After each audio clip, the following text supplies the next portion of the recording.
নমস্কার, রাধে রাধে। কি নিয়ে এসেছি মানে হাতে কি আছে? ডালের গামলা আছে, ডাল বানিয়েছি। তবে এই ডাল কিন্তু মহারাষ্ট্রে পাওয়া যায় না। বড় বড় মুসুর ডালটা পাওয়া যায়, আর ছোট দানা মুসুর ডালটা পাওয়া যায় না। আর ছোট দানার মুসুর ডালটা তো খুব টেস্ট খাওয়ার জন্য।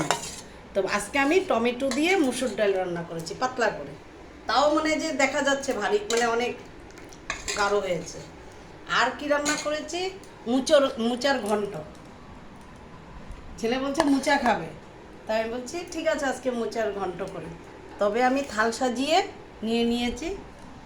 করলা ভাজা করেছি, কারকোল ভাজা করেছি, তবে আলু সিদ্ধ দিয়েছি, আর কুমড়ো ছক্কা করে মানে কুমড়ো বটি করেছি, আর করেছি টমেটোর ডাল, আর দিয়েছি মোচার ঘন্ট।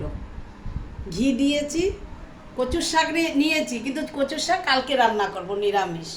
তো আমাদের তো নিরামিষ হয়, তো এই জন্য নিরামিষের থালটা সাজিয়ে দিচ্ছে। আর কাঁচা লঙ্কা রেখে দিয়েছি, আর ভাত থালটা সাজিয়েছি। এই আমার থাল কেমন হয়েছে? নমস্কার।